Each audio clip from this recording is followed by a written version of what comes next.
Just got it set up. We are live. Right on, folks. Hey, Cool. Hey, yo. For Hey, whatever good reason, I can't afternoon. get my Good morning. good morning. Good morning, all. Yeah. So I can see Alex. Can you hear us okay? Not I yet. can. Can you hear me? Okay, yeah. Yeah. Good to go. Ripping. Well, welcome back to another State of the Network show. We got two guests on today. Alex, aka Pro Slasher on Discord, super helpful. And Paul, who is relatively new to me, but Neil was like, dude, we got to get this guy on and talk about secure concentrators because apparently you know something about that. I So do.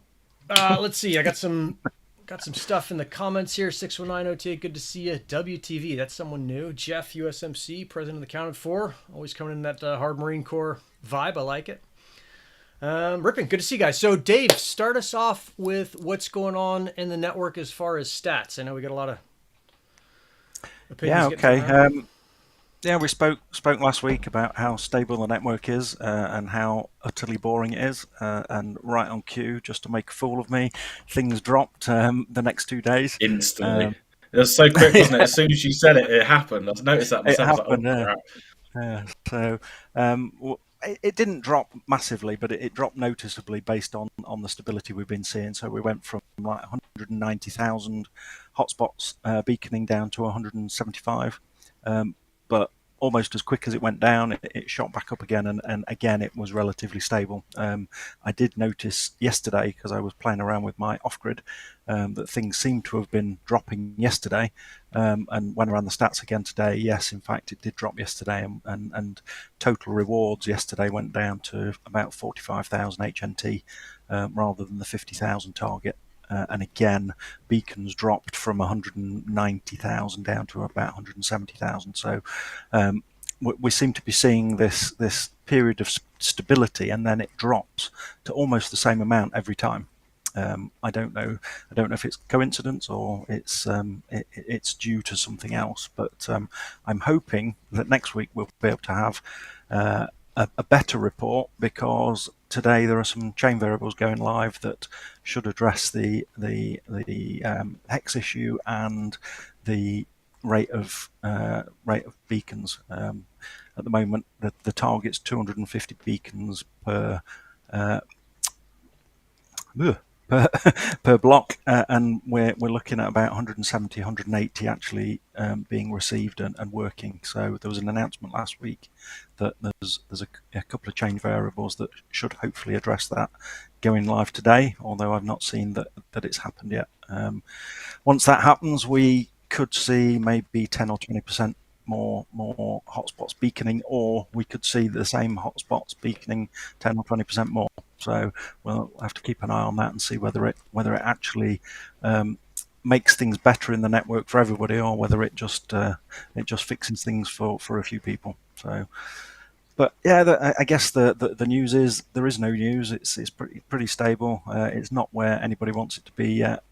We've still had no more details about the proposal to take POC off chain. I think that there's been a slight update that I've had from Joey that perhaps it's going to be on a side chain, so it's not going to be completely off chain, but it'll be off the main chain. But details are a bit sketchy at the moment, so we'll just have to wait and see how that goes. Okay.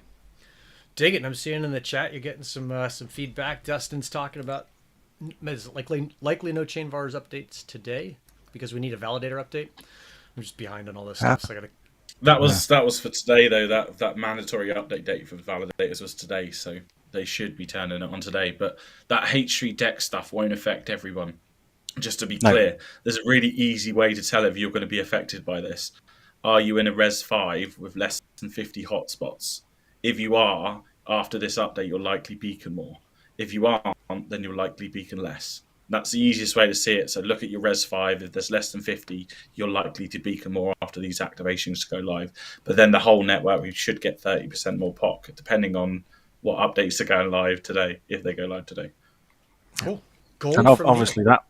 that'll take a little while to settle in. So it might be 3 or 4 days before we see the effects of that. All right. So, kind of big picture takeaway for hotspot owners who are kind of normal people and not deep into the analysis is that generally the network's okay. There's no like giant, like it's not bleeding out at all. It's reasonably stable, and they're working on kind of fixing the problems. There are, as I'm understanding it, kind of no like giant unknown problems that are going to change rewards for people, right? There's plenty of giant unknown problems, but as far as like the next couple of weeks, we're not seeing anything that will change rewards. Okay, No, cool. and again, just to reiterate, take a step back from looking at the daily stats for your individual hotspots. Look over a couple or 3 days to get a better picture, because beacons should be 3 to 4 days apart from most people at the moment. Although I witnessed a beacon yesterday from the same hotspot, or 2 beacons from the same hotspot within an hour. So they struck it lucky. Yeah, and it looks like there's a tech services in the chat is saying the same thing. Where I have hotspots that get selected a beacon 3 times within 4 hours. How is that statistically possible from, quote, random selection? So, yeah, I don't know. It's probably statistically possible. It's probably just like some funkiness on the network. I don't. Go buy a lottery ticket. Yeah, immediately. No, I've had it myself. Like yesterday, I looked at a hotspot and it beaconed 3 times within 3 hours.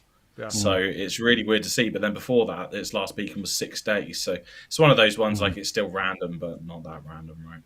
Yeah. But according to Dustin and Hockey Cannon, they were both saying that the update that was due to go live today isn't going to go live today because there's another update to validators. Okay. Right. Cool. All right. Well, I think that covers the network stuff. We can kind of answer the same questions we always answer every week, which is fine. But I would rather focus on the extra expertise in the room with Alex and Paul. So, Paul, I'm going to start with you. Tell me a little bit about kind of what you do and how you've been contributing to Helium and what you're excited about right now. Sure.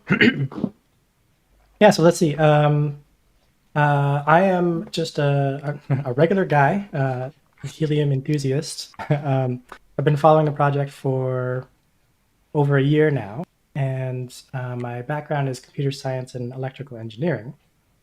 About a year ago, when HIP-22 was first being proposed, I saw this as a great opportunity to make a grant project. Okay, and before we go design... deeper, what's HIP-22? Let's make sure people know that. Okay, so HIP-22 introduced this idea of a secure concentrator in the first place. It was called a DIY concentrator. And the main difference with this new proposal is the addition of a microcontroller or a secure element on the concentrator itself instead of on the same CPU board that the CPU sits on. Okay. Does that make any sense? Neil's nodding like it did to him, but I'm lost there. It did. I could probably explain it a bit better. Like at the moment, the security chip is on your hotspot.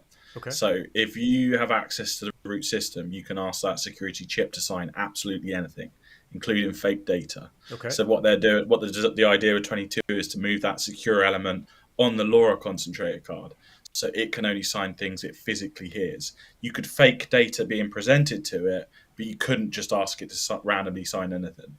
Oh, so cool. It moves this idea of all we need for a hotspot to be in one card. So you could buy that one card and then build the hotspot yourself, because there's trust there in the data. Got it. Okay, so it's the same kind of thing as the initial DIY, which is probably what gets confusing. But you're, instead of buying the card and then you having an alpha code that you got from Helium, which is what happened in the initial program, is that the alpha code is kind of like glued into the card where you can't get it out. Something like that. Yeah. Think of it like rather than a whole hotspot needing to pass a HIP-19 process, it's only one card. So you could have hotspot manufacturers that source that one card from a particular company, but they wouldn't need to be authorized to produce hotspots for the network. So it's really cool. Okay. Rad. So Paul, where are you with it right now? What's going on? Yeah, so here you go. Ooh, look at that. Fancy. So this is one of my prototypes. I'm still working on building firmware for it. It's come along quite a bit. And like, I think my next step here is to create kind of like a general SDK. I want people to get their hands on it and start building with it. So one of the basic design principles that I took on when designing this thing is everything has to be open source. So the hardware design, the firmware, everything is going to be released open source. And the idea there is make it accessible to everyone, hopefully. And so that's kind of like the big idea, I suppose, with this thing. So that's going to be coming out shortly, and I don't know. Like, I think that's basically where we go from here. There's lots of possibilities. So originally, I was thinking this thing would be used in DIY concentrators, and I think that's definitely still a possibility. But now I'm starting to think about all sorts of new things like secure concentrators, or well, secure concentrators is basically the same idea. Secure mappers, I would say. Okay. Yeah. So so you guys are familiar with the concept of a mapper, right? Yep. Yeah. So the idea with a secure mapper is that people doing mapping, they're going out into the world and actually validating that Coverage, yep. there is a hotspot here and coverage exists. They should be rewarded for that through some kind of token. Maybe it's HNT.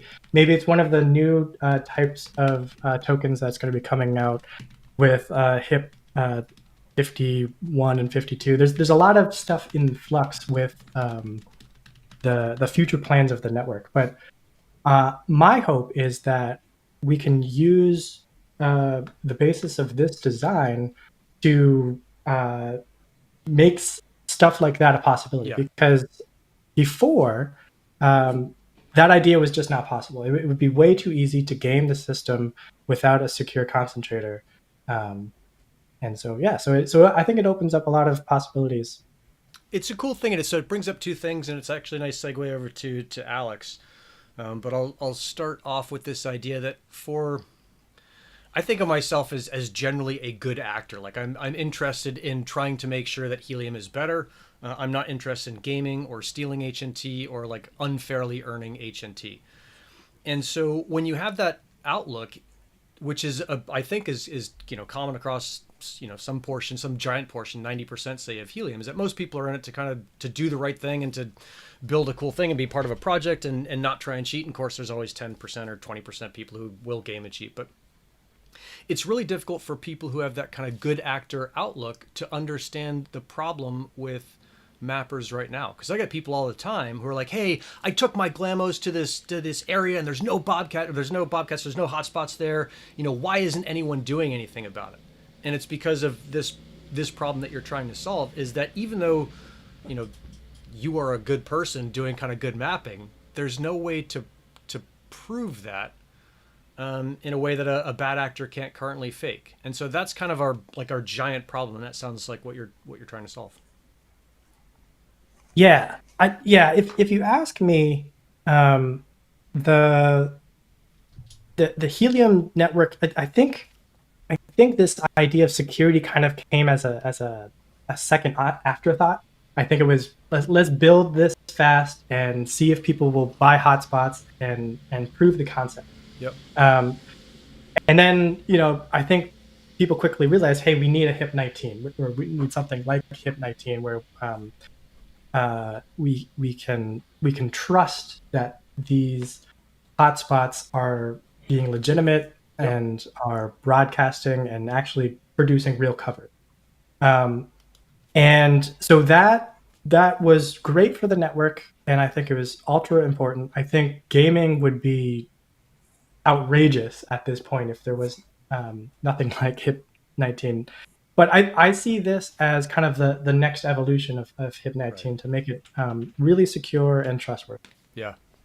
And to be clear, because I'm sure there's one dude who's attacking me over this weekend about the MCC decision on Panther, is that HIP 19 and like the current state is not a perfect thing. Like it's not the long-term perfect solution. It was kind of the first best obstacle to gaming that came up, but it's certainly not the end of it. And it's also very clearly not complete, right? If the only way we have deal with cheating is to stop a manufacturer from onboarding new things. Like it's not a very good solution. Yeah. So with that, Alex, let's talk about what you've been doing and really kind of where you're. Let's talk about where you started, because I think you and I started talking June of last year. It's been a year since we've been chatting. I was reviewing our chat earlier this morning. And tell me kind of where you started from and went to, and tell me about the VPN thing. Yeah, I mean, actually, I remember that chat very clearly too. I remember asking if I should move my hotspot over to the hex directly next to it because it was like 10 feet away. Would it get me more money? And back then in June of last year, it actually did, because the beaconing ratio was much higher. And being 190 feet off the ground, I could have a significant coverage and have a lot of people see my beacon. So it made sense back then. But in any case, I did start off with, just like everybody else, knowing nothing about the project. Like Paul, I have a CS background and I've been working in the tech field for quite some time. And I got into this actually almost getting scammed. There was a company that was offering out free hotspots, but they said that, it just uses a small portion of your internet, you're leasing it out, you get paid $100 a year. I'm not going to name them, but I almost got scammed because I realized they were earning almost $80 a day off of where I was located. And I was like, oh, wow, okay, this is crazy, because when the device showed up, it said hotspot, Helium, cryptocurrency miner on it. And I was like, oh, I know about crypto. I'd hate to be someone who doesn't, but anyway. The VPN thing started a couple months after that. So after I got my first hotspot, I bought more from SenseCap, and I had brought one over to my office, and I noticed that I wasn't receiving rewards despite being up on the 18th floor of my office. And I was like, this is very strange. Like, what's going on? And I remember going back to the Discord, and people were saying you can't have two in the same building. And what was happening is that both were sharing the same public IP because someone else had one in the same tower, and I couldn't use my hotspot. And so I was like, well, there's got to be a workaround. So that's where the VPN thing came out. Since then, you talked about how I've been involved. So today, I've inherited like 500 miners that were from a failed smart city plan. So we're going to be launching a hosting company for that. I've also been working with one of the community members. I'm not going to name which one, but we're working on an open OS. Currently, it works on Syncrobit, Rack, SenseCap, and any other Raspberry Pi with SD cards driven firmware. But the idea is to open up the firmware for anybody to be able to use the system and still provide more logging and details on what's actually happening. So if you look at it, anyone who has access to your logs, where Paul mentioned, if you look at your logs, you'll see that there's a lot of radio traffic that your miner isn't responding to if it's in a really good location, and you're not getting paid for it. Now, it doesn't mean that that you should get paid for it. That's part of the randomization. But at the end of the day, it would be really useful for people to know the last 8 hours in a really good location, we haven't seen any activity, right? And so we're working to fix that too. We're going to build out a service that will take that data in and start pushing it out to hotspot owners and provide it so that they can clearly see it, and then hopefully use that as a segue to run stuff on their devices too. So that's where I'm at today. Okay. I like it. And I know you've been doing some anti-gaming stuff in kind of the background. We've chatted off and on over the years to see how do we contribute to the health of the network and make sure that folks get stopped and do kind of good work and get rewarded for that. So pretty cool stuff. Let's see, this open OS idea, I know that for the computer science folks that makes total sense, but for me, I'm just like, I kind of get that. Are you talking about like a dashboard, or are you talking about like something else? So you have to assume for a second that everybody's a bad actor, right? That's what kind of you need to assume in this network and in this field. And when I thought about that, I was like, okay, well, how do I know Syncrobit or how do I know SenseCap isn't going to take 130,000 devices and run Bitcoin miners on it now that we're enabling new ways to run things? And I'm not saying they will. I mean, SenseCap has been excellent with their customer support, and they've been very transparent, but I don't know that they won't, right? So that's where the idea of, do I really know what's going on that device? Do I really understand what that device is doing? And I've got my laptop sitting in front of me. It's running a copy of Macintosh OS, right? And my other one's running Windows, and the other one's running Linux. And I can go and verify the software that's installed on there. I can see what's on there. I can use it, and I am very familiar with it. But these devices that are just released, we can't do that today. So the idea is that all of these devices have the same similar underlying factor. There's a Raspberry Pi running into it, or for most of them, rather. Yep. And they're all doing the same thing where they're accessing the ECC chip, they're accessing a radio, and they're accessing these different parts. They're effectively what's called the Helium network that most people know of. We can rewrite that operating system so that it's open source and available for everybody to use. And then we can add some additional software on top of it too, like a small package that says like, hey, this will help you manage it and maintain it longer term. And it will make it easier so you have full control over your device. So if you wanted to run a Bitcoin miner on it, you can. You just hit a deploy button. Granted, you're not going to get much money off of Raspberry Pi, but the point is you should have full control over your device. The other piece, though, is I do want to make a quick note. There's a company, most of you probably know of, 𝗱𝗏. They're like the one exception because they're using a trusted platform module and an encrypted operating system. And I've been talking with Jeremy about this recently. I was like, how do we know that they're not doing something nefarious? And we can't, because their operating system is completely encrypted. You can't look at their operating system, you can't audit it. I've been told this is required by the FCC, and they have to do that to be able to enable 5G, which makes sense. But at the same time, like, that's the only place where I'm like, well, is that really a good thing? Do I really want devices like that on my network? So in any case, that's where I'm at. Okay. Think of it as your operating system for the device. We want to replace that. Got it. That makes more sense. And I like the idea of this kind of starting with assuming everyone is a bad actor, because that kind of takes a little bit of the judgment off it, where you're not saying, hey, you might be bad, but you might be good. You're just like, no, everyone's bad. And if everyone's bad, how do we approach that? And that's probably like, computer science or security 101, but normal people don't think of that. I'm seeing Nico Wild in the chat is doing super chats. Thanks, dude. Appreciate that stuff. Let's see. He's saying I'm concerned, or she. I'm saying I'm concerned the growth of the network will be stunted unless we ease up on monopolizing production of miners and re-implement true open source production where we can make our own hotspots. And I think, Alex, you generally address something like that. But yeah, chime in on that, guys. Paul, I see. I think both of these hips. I think both of these hips go together. Secure concentrators that we don't have to trust to manufacture, and open source software that we can check, verify, and run ourselves. That this is how we go beyond this HIP 19 process. I don't like saying this too much, but I think HIP 19 has failed its target. We have manufacturers gaming, and we have not solved the issue. Yeah. But with HIP 22, we can do that because you only need to certify the card, and that could mean we could have true DIY back, and we can decide what parts we get. The other point is when 𝗪𝗵 sold their hotspot to me, I thought it had a part in it. When it got delivered, it was a different part. Now, if I'd have built that myself, I wouldn't have had to go out and buy the parts again. And I think that is the problem. We have a choice. We have the ability to get this thing how we want it for our solutions. Right. Jack, Paul, what are you thinking with that? Yeah, I mean, I couldn't agree more. Alex, I think this idea of a open OS is phenomenal, and I think it must happen.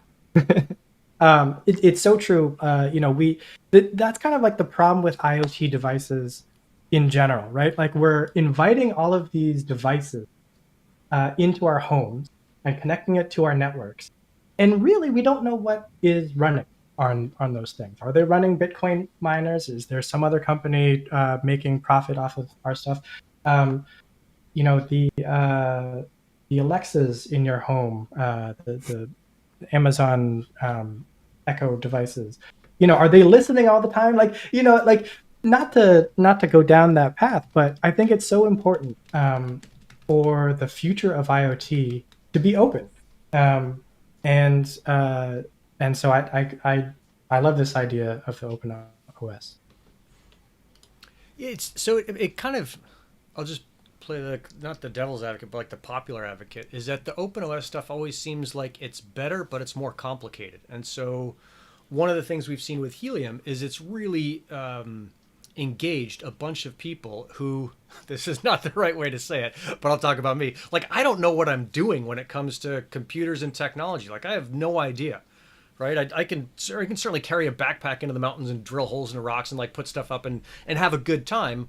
But as far as like what's happening on the inside, I'm just clueless. And it by becoming pretty deeply involved with the Helium ecosystem, I ended up finding out enough to be less clueless. But what we're seeing here is like this clash of almost cultures, where there's maybe on the one side, I think of it as like Apple culture, where like I just want to buy the thing and have it work, and I don't care how much it costs. I don't want to deal with anything. I just want it to work. And on the other side, there's like the hacker culture. It's like, no, I'm going to build this thing for like 17 cents and it will fly a space shuttle like from here to Mars and back and then go for a trip to Pluto.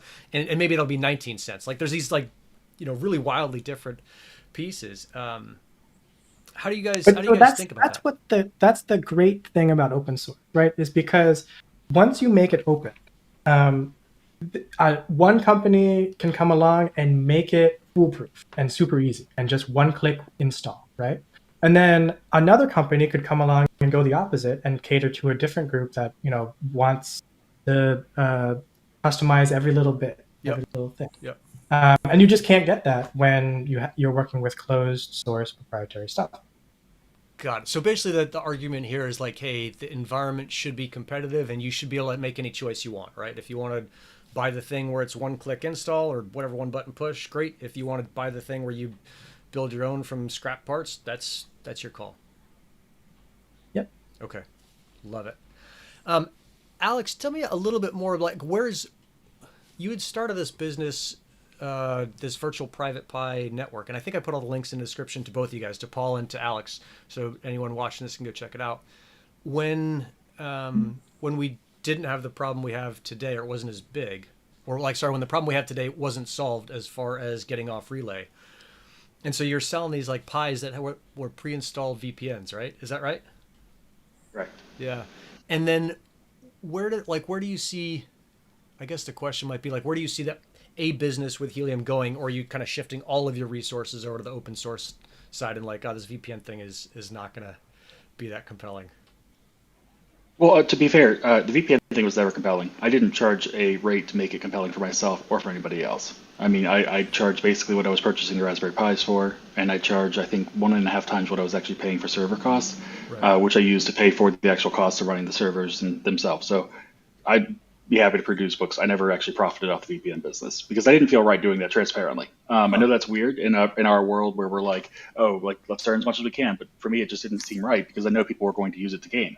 And I didn't want to support that. And if someone did come out and say, hey, you've got 100 people or a person using 100 miners on your system that are all gaming, I could quickly cut it off without losing any actual financial consequences. So that's where I approach that with. Yep. But to that point, though, the next iteration actually still incorporates some of the VPN. So actually all of my devices on my, so I want to stop and say like, thank you to 𝗪𝗁𝗁𝗁. Those of you who know him actually created a guide almost a year ago that talked about how to do this for specific miners. His guide plus Jeremy Cooper, who've been very helpful with like getting to where we're at today, have got me to where we're at today. But nonetheless, the custom OSs all had the ability to run the VPNs directly. Because the idea was if they're Raspberry Pis and the racks are Raspberry Pis, why am I using 2 Raspberry Pis to connect it to the network? And so today, all of my devices that are deployed are running their VPNs. They're also running Tailscale, which allows me to go into them directly and access them and see like, okay, at any point, is this miner doing okay or not? It gives me the friendly name to be able to quickly access it. So Right. to answer your question, Tailscale is like it's a VPN service, if I remember right. I've heard of it. That's it. yeah, it's person-to-person VPN. So device A can talk to device B no matter where they're located. And then there's the Open VPN, which I run, which is I've got a miner deployed on Georgia Tech campus right now, and I know there's like 6 other miners, but they all share the same root level, and that one has a VPN going to DigitalOcean, which is then having a public IP that's completely separate from everybody else. But anyway, all the resources have been shifted over to that because we do want to actually make this a real thing. We want to open up people's hotspots for them. Yeah. Yeah. Yeah, it's not fun having black boxes in your house, is it? Just these things that you can't really control or see what they're doing, or just have some guess about what they're roughly doing.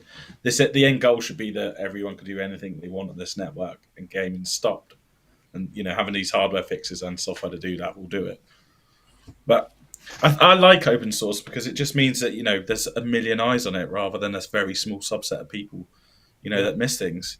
Look at what happens with Nova. Like it happens all the time. People come in and look at the code and go, "Oh, isn't this meant to be this?" And then they fix the whole bug. Yep. That's what we Right, get. if it's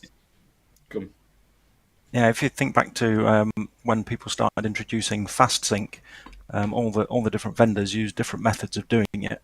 Where if everybody clubbed together in an open source environment, we would have got a single, probably better solution that everybody could run. So open source is quite cool.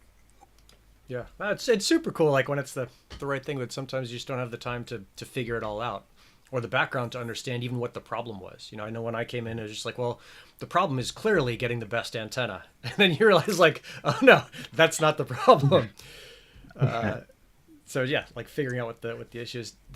This Nico, Nico Wild, I don't think I've seen you before, so thanks for coming on, dude. I'm not sure what you're saying with this theoretical implications regarding monetary incentives. Like I understand those words, but I'm not sure what you're meaning by that. Although I think Dave and Neil and I had talked about this idea of having like an economist on the Nova team or on the Helium Foundation team to start lining up incentives, maybe not correctly, but in different ways, and have someone in a professional capacity building these things rather than relying on either community members or those of us who aren't trained as economists to do that, which is, I gotta be careful because the folks who have built this thing so far are super smart and obviously have done a good job because we have a giant network with lots of participation. But as far as where we go from here, we're relying on people like Paul and Alex, where Paul, you got a grant to do this thing. But I'm guessing that you have like a regular job, or you certainly had a regular job before Helium came along. And Alex, Yep. I think you have a full-time job as well. And you're not doing Kind like of. this. Yeah. Enough. Yeah, Like, I just quit. Want to do one, but yeah. right. So we're relying on people with expertise to come in and either volunteer or work for grant funds, which, I mean, I've got a grant that it certainly motivated me in a small part, but that's paid in HNT, and that's got other consequences, right? Is that when you get a grant fund, you get paid in HNT that was worth whatever it was worth at the time you got the grant, and that HNT may go down or go up, and so you're really participating in a gamble. And the way I looked at it with the grant funds was like, I'm going to do this because it's a grant and it's a fun thing and I'll show people how to do it, but this is not something that I could rely on to pay my mortgage by a long shot. And that's not what the grant stuff is set up for, but it doesn't seem like there's an incentive for people to really work hard to improve the network. And I've been really surprised that so many people have. I mean, Dave, you got a grant to improve the network and you did something with it, but Yeah. it doesn't seem like there's a formal structure there. What? Like, Alex, when will you stop working on this? Yeah, I think that the whole network has grown so quickly that it's taken everybody by surprise. I know I was speaking to somebody on the foundation last week, and they're looking to hire people, but they haven't got a process yet to hire people. So they're still looking for a data analyst. I think Angry Bear posted in the data analysis channel the other day, so that they've got an opening at the foundation, but the person I was speaking to at the foundation said they haven't really got a process in place at the moment. And I did mention that it's all sort of US centric at the moment, and they mentioned that some role or a role has moved to the UK, but it's still very much US centric. So I think it's taken everybody by surprise. Things are growing so quickly. I think there are going to be opportunities out there to become more a part of Nova or the foundation. That there's going to have to be, because things are growing. Once we move into multiple tokens and things like that, there's going to need to be multiple teams working on it and somebody coordinating those multiple teams. It's just going to get huge. And the existing team, I don't think, will manage. So things will have to grow, and it will be people like the people that are on this show and the guests that you have on that will make that transition at some point into the Nova team, hopefully, or into the foundation to really progress things. And it was interesting, you spoke a minute ago about the economist. I think that's something, again, that will have to be looked at closely, because once you start moving into multiple tokens and the mechanics and interactions between them, it becomes a lot more complex. And I guess a lot of people are very worried about the consequences for having these multiple tokens and what the impact will be to them that are just on IoT at the moment. So I think, that again, I think they need to grow. I think they recognise they need to grow, but it's sort of, I guess it's a bit chaotic. There's multiple fires to attend to at the moment, and Yeah, no, it is batshit crazy right now. I think about, how do you explain to people, how do I explain to people something that I still don't have a super firm grasp on? One of the things we're doing tomorrow on the Gristle crew call is having Max from People Antenna come in to talk to us about IoT and mobile tokens and how those things match up against HNT. And I've got a general understanding of it. Max has the much better understanding of it. But even the people who are writing it, Tushar and I think James, like they're saying like, hey, we don't have this thing dialed yet. And so we're really like, I think it's like a fun analogy is this train is on the tracks and it's hammering down the mountain and it's about to go off this jump. And we're going to see if we can just like make it over the cliff across this chasm and land on the tracks again. And I think that stuff is really exciting, but that is not exciting if you invested anything in the network and wanted a return, like a steady, safe return, which is not why you should have invested, but it's what a lot of people did. And so it's like we're in this pretty crazy thing, a pretty crazy experience right now. Just sort of a little bit related to that. One of the stats I didn't mention at the beginning, the number of data packets transferred yesterday was worth 2 HNT. So we're quite a long way from a full transition into data packets at the moment, and I guess a lot of people are a little bit concerned about that and how the introduction of mobile might affect that, because it may take off a little bit quicker than the IoT. So again, as we keep banging on, get your sensors made, get them attached to the network, get your businesses lined up, and make this happen. Yeah. I mean, that's what I kind of think needs to catch up. You know, like you say, we need these people doing these things with economics, and but even someone producing easy explain like I'm 5 videos, on subjects so people can really see it. But like you say, there's not enough money in this to actually fund those kind of things. But I think like eventually those people will come from companies that build services for the network. That's what I do, and I'm providing my time, but I'm not being paid for my time for this kind of things. I'm doing that from my private industry, because we can't rely on Nova or the foundation to have everyone doing all of this work on the network, But it's just about building these industries up, and then we would have the resource pools of people that do have the time for this network to go ahead and work on it. But it's a long way off, It's years for IoT. 5G might be a little bit less, but we're talking years before we're at a stage to do that. So it's like putting in the hard work now so it pays off in the future. Yeah, which is a tough thing when you got to pay your mortgage now and not in the future. I can't call my bank and be like, look, HNT is going to be worth a lot in 5 years. So just let's hold off on this whole mortgage thing. Hold off a bit. Yeah. Alex, what are you thinking for the kind of future? Where do you see the thing going? Well, I mean, so this is my retirement plan at like 40, by the way, just so we're all clear. 100%. My wife's well on board too. She's like, okay, cool, I guess. If not, we can recover, right? So in any case, that's my goal. I actually did want to call one thing out, though. I've been watching Nico's comments, and you're right, Nico. Actually, there is literally nothing that's incentivizing manufacturers, to be honest here, and that's the reason why we're building this OS. Like, a manufacturer absolutely can 100% be nefarious and run a secondary miner on your machine. They could absolutely run a copy of Middleman on your machine, and you would never know. And to make it worse, you would never ever know if it was if FreedomFi did it, because their operating system's encrypted and secured. So to your point, that's one of the biggest problems with the network is we have to assume our manufacturers are fine, but we can't, because we don't know. It's very easy for them to cheat. And in fact, to give you even a secondary piece, I'm not going to name the manufacturer or who specifically told me this, but somebody on the mock had reached out to me and said that the manufacturer was worried because they just saw like 400 of their hotspots onboarded without ever connecting to their network. And what I know about them is that they have an open VPN connection on their device that connects to their servers and tells them that hotspot turned on, right? So like they knew this, and they saw that they were added to the blockchain without ever connecting to their servers. And again, I'm not going to name who or why, but the point is they do have software on here that's not standard across everybody. Certain companies do have specific pieces of software on there that are questionable. Yep. And when you say they, to be very clear, you're not talking about the mock. We're not talking about mock. Yeah. We're talking about the manufacturers. Yeah. Manufacturer. And I'm not going to say which one, but specifically, or who told me from the mock that they did that. But again, it's if you look at their firmware, they actually have open VPN connections that are shared across all their devices. And I don't know, I just personally don't like the idea that they can SSH into my network, access my network at any point. Yep. And see what's on there. And there was a person back in, I think, February who did a dump of their Bobcat. Do you guys remember that? A network dump? Nope. The They hacked salted their one, bot. yeah. Yeah, the hacked one where they were Yeah. sending out like traffic. Now, I don't know that they didn't like reprogram their Bobcat. I'm betting they probably did. But still, that was another really good point. Like, was Bobcat doing that? We don't actually know. Yeah.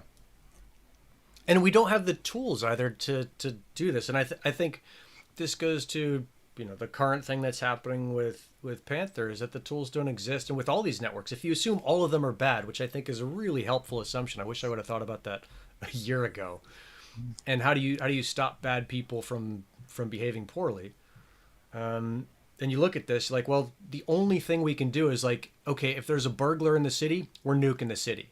It's like, well, that's not how you solve crime, right? And there's no like stepping down of that. There's no like, well, maybe we don't nuke it. Maybe we just like drop a couple small bombs. Like, maybe not small bombs. Let's do like rifle fire. Like, maybe not rifle fire. Like, maybe let's go talk to them, or like, and stepping it down and saying, okay, well, there's one specific problem. Let's deal with that.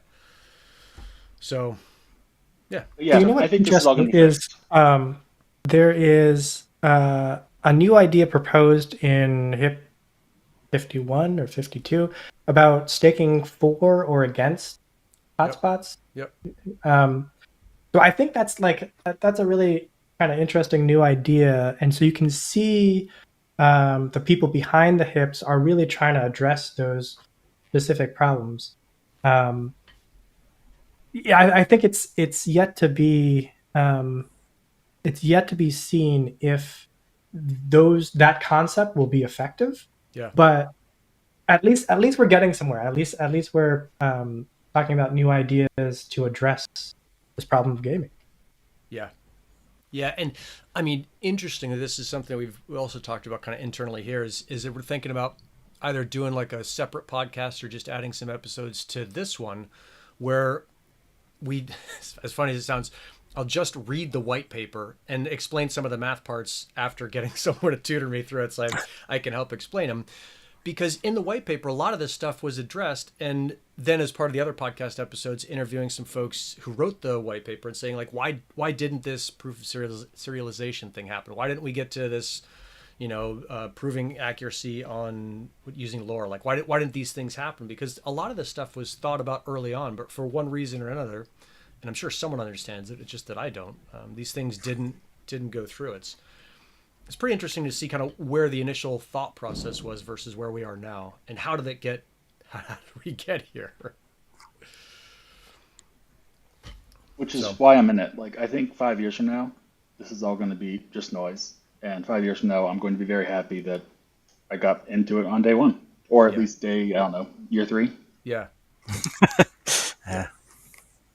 Yeah, totally. And I think that's a great long-term point of view, is to say, look, that's fantastic to say. This is just noise. Like, it seems really important right now that someone is gaming, or really important right now that, you're making 0.1 HNT instead of 0.02 HNT. But I think there's going to come a time, not financial advice, of course, where 0.02 HNT is going to be like, oh yeah, I put my kid through college on something like that, or a car. And I'm sure that quote will be taken out of context fairly soon.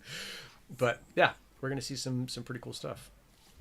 Yeah, well, you just have to remember that Bitcoin Pizza Day wasn't too long ago. Yeah. And also, like, being careful not to overpromise that, because I get all excited and be like, okay, what happens if HNT goes to 1,000, or what happens if HNT goes to 10,000? Because as far as I can see, Helium is the only blockchain that's connected to the meatspace where it's actually doing something real, like at scale, right? WeatherXM, I just got this WeatherXM thing set up in the back. I did the GeoNet the other day. They're doing things, but they're pretty small still. And we've got this worldwide network that is working, is that you can take, I just did this on Thursday. I think you guys saw this. I flew from San Diego to Moab, and I missed my connecting flight in Salt Lake City. And Delta temporarily lost my bag. And when I went up to the counter and was like, hey, where's my bag? They're like, it should be out in probably an hour, but we're not really sure. And so I just pulled up my phone and I got the Lone Star tracking app. I'm like, actually, let me show you where it is in the airport, because I put a Helium tracker in it. I put a little oyster in there. And they're like, okay, it'll probably be out sooner than an hour. Like, yeah, do you want me to walk you to it? We've got this network that is working. It's fantastic. And so I look at that and say, okay. Super cool. I saw that tweet and I was like, cool. Yeah. So what happened so you went to talk to someone at Delta and was like, it's over here. I can show you. Yeah. What happened then? I almost immediately got, and I don't think these things are connected. I think Delta actually has, when it comes to tracking luggage, they probably have their shit together more than I gave them credit for. Because I don't think someone from Delta was like watching Twitter and they're like, hey, this guy Crystal King's acting up. Let's find his bag. I think they just found my bag kind of serendipitously very quickly after I tweeted that out. But what happened was, I think within like 10 minutes, I got a little text through the Delta app saying, hey, your bag is at the oversized bag claim. And I went over there and it came out, 5 minutes later. Like, it was a really easy process. But I mean, I've traveled a lot. I've lost my bags before. Knowing that it was in the same airport was like, oh, cool. Like, if these guys can't solve it, I can solve it. So, pretty rad. Let's see. Unlock Maniac. I think this is a good question that we kind of hit in every one of these State of the Networks, but it's important to hit because it keeps coming up. Is that each time so he's saying it's like each time there's an update, things get stuck, and it takes a lot of time to let it work out like it should. I'm not sure what you're saying about it's normal people complain more, but I think there's this idea that like Helium is this constantly broken system, and that is not at all how I see it. It's this very complex system that is constantly being improved. Yeah. And if I go back to some of my control theory from university, when you make a change to the input, you naturally will see some delay in the response at the output and some instability while it settles down. And one of the things when we moved to light hotspots is that I mentioned that the network was never really designed for such a massive change all in one go. And that big input took some time to settle. It never had the parameters in it to settle nicely and quickly. So we can expect that every time reasonable size changes are made, that it will take some time to both filter through the network and to see some stability afterwards. The software in the background is going, what the has just happened, and it just takes some time to oscillate around a stable point and settle down. So it's perfectly normal, but I guess it's not something that the average person has a grasp of. They just want something's changed, therefore everything must get better immediately, without realizing that in the background. It's like if you turn your air conditioning on, it takes a while to, or if you take it from 25 degrees down to 17 degrees, it takes a while. It may get a little bit colder, then it will get a little bit warmer until it settles properly, and then if you open the window, you completely screw it up. So it's the same sort of thing. There's a complicated system behind it, and you have to expect that it will take time to settle after you make some changes. And then if individuals are making changes as well, turning things on and off and going, what's going on here, and adding to the settling time locally, then you can expect these things to happen. Yeah. Alex, you're saying that this is a retirement plan, which is, I mean, it's certainly part of mine where it's just like, man, I got super lucky and I can just sit on this stuff. But talk me through how you think you're going to grow a business, or like, certainly you can't wait for 20 years, or maybe you can. Oh, I can certainly wait for 20 years. Yeah. That's my goal. I mean, this project will probably be around for the next 5 to 10 years, which will be significantly enough for me to get to the next step. Yep. And then just continue to invest more time. I think one of the things, I mean, I'm kind of an exception because I'm writing my own firmware, but for the most part, I don't manage my hotspots at all. I don't even know how much they make. I just put them in a place that I know is probably going to be good, and I'll look at them every month or so, and I'll notice, oh, this one's been offline for like a week now. I need to probably get someone to go restart it. But I think overall, just putting more out there and getting them out there and getting them deployed is going to help meet that goal. I did want to talk to you about the update thing. So I've actually worked with some of the largest tech companies in the world, and we would also release things, and we would also screw things up and break people's stuff. This is completely normal. Anything that you're doing with more than 10 people is going to break at least one of them, and it's going to always have these impacts. So like, I don't think the foundation or Nova is really screwing things up with that. Like, if Microsoft can't release Azure correctly, then why do we expect Nova to do it correctly? Just saying. Yeah, that's a fantastic point. Yeah. Yeah, it comes back to the fact it's complicated. If it was easy, as they say, everybody would be doing it. Yeah. Paul, what are you thinking? Like, when you look at the next year out for Enlighten, where do you think it goes, and how fast do you think it happens, and maybe what are the challenges you're seeing? Yeah, let's see. So my goal is to get this in people's hands, like I said before, and hopefully, my big goal is to make this the new standard. This should be the new standard in all hotspots, and hopefully, I can also invent secure mappers, or not invent it, but just enable secure mapper. And so I'm looking in the 6 month time frame, and I think that is doable. Um, the firmware that I'm developing, like I said, is almost ready for doing a proof of concept now.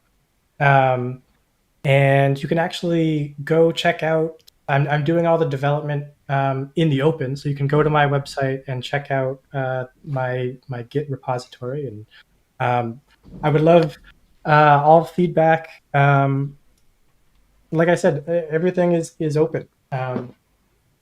So so yeah, and I have a full-time job. I would love maybe someday to make the jump, but we'll see where it goes. For me, I would love this to be a retirement plan, but I'm not sure I'm ready to make that bet yet. I think it's going to make. I think I think HNT is going probably to be at least 100 at the end of this year, and then to the moon after that.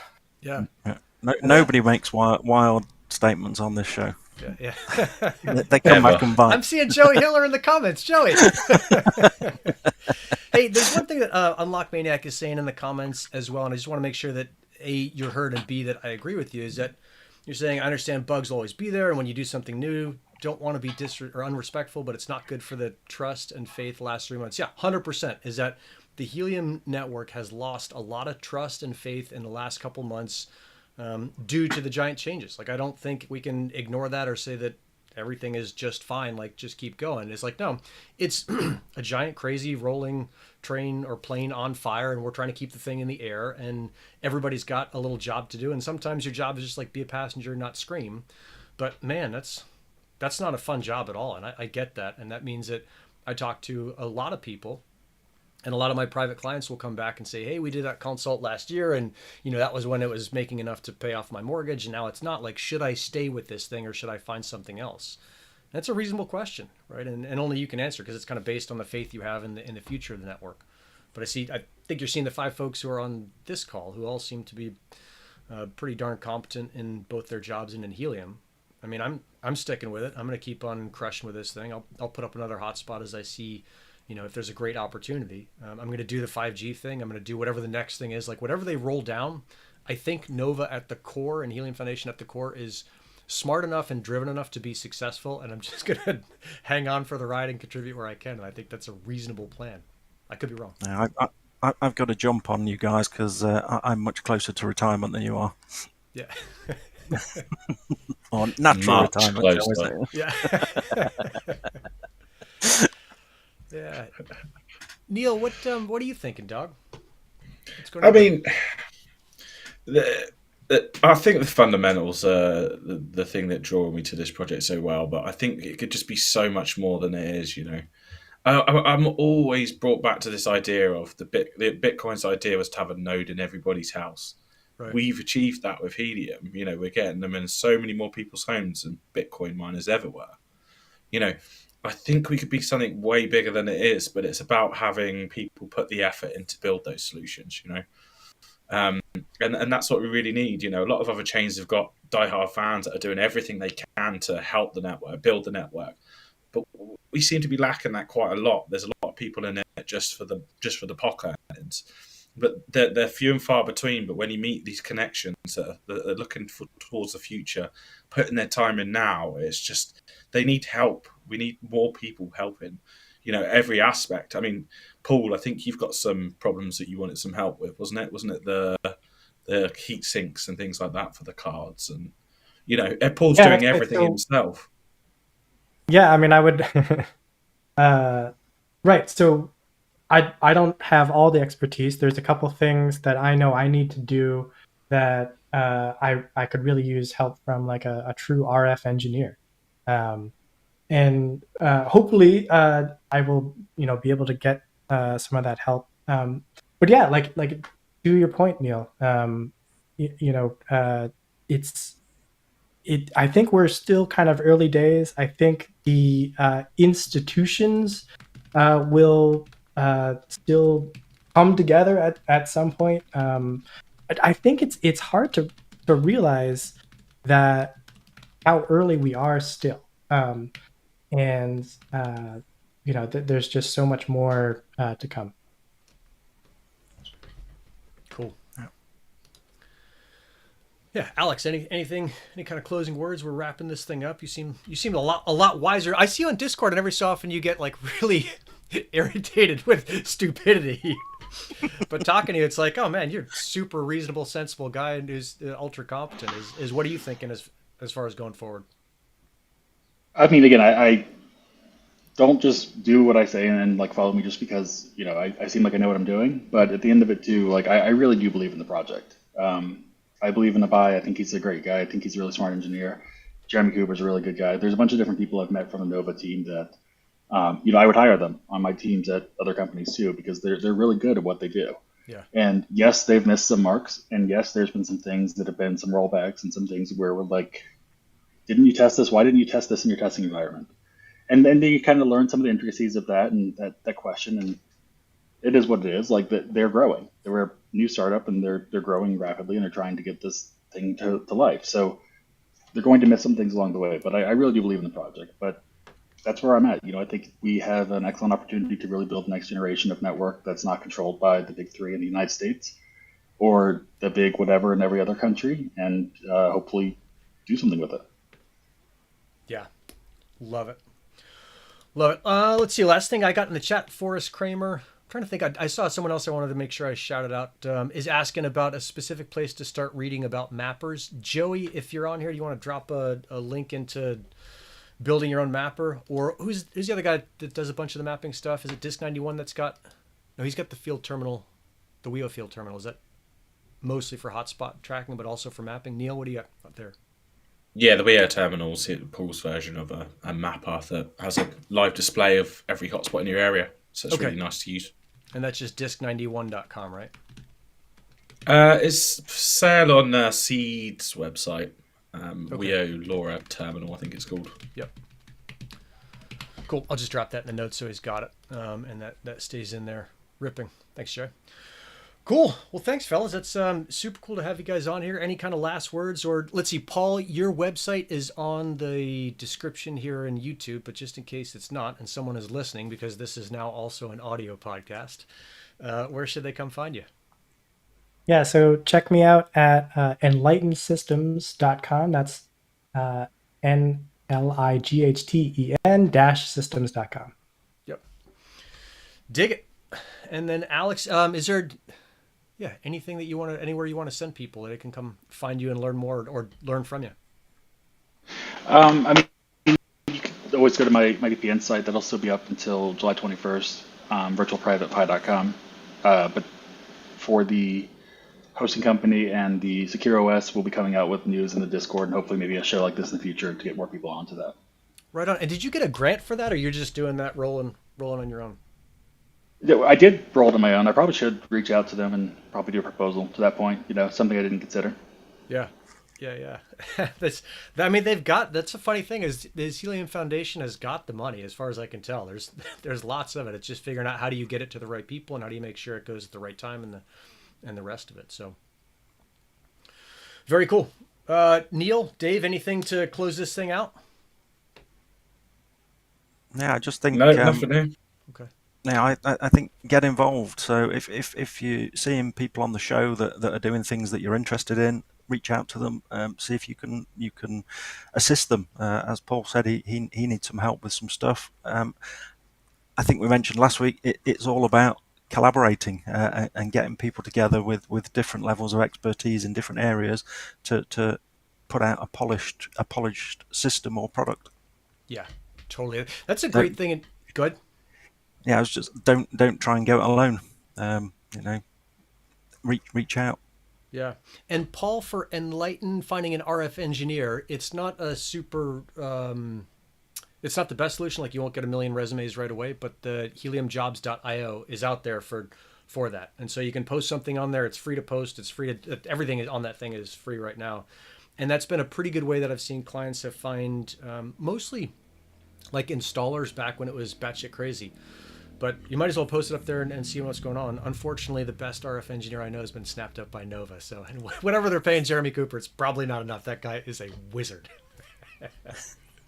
Awesome. I'll have to check that out. Thanks so much. Yeah. Ripping. Thanks, guys. I will see you guys on Discord. I'll get this thing up on audio and rock and roll. Hit us wherever you can find us. If you want to do the Gristle Crew stuff, more calls like this, experts coming on, go to gristleking.com, look for the Gristle Crew tab, and then follow the instructions to get on board there. And if you have anything that you guys want to see in the audience or you guys on the chat where we need to talk about, is reach out to me, Gristle King, on Discord, or the Gristle King on Twitter, or anywhere, the million social media places. And let me know how we can help you kind of understand the network better and do a better job. That's what it's all about, is collaboration. Rock on, fellas. Cheers. We'll see you next time. Cheers. Bye. Thanks Bye-bye. so much. Bye-bye.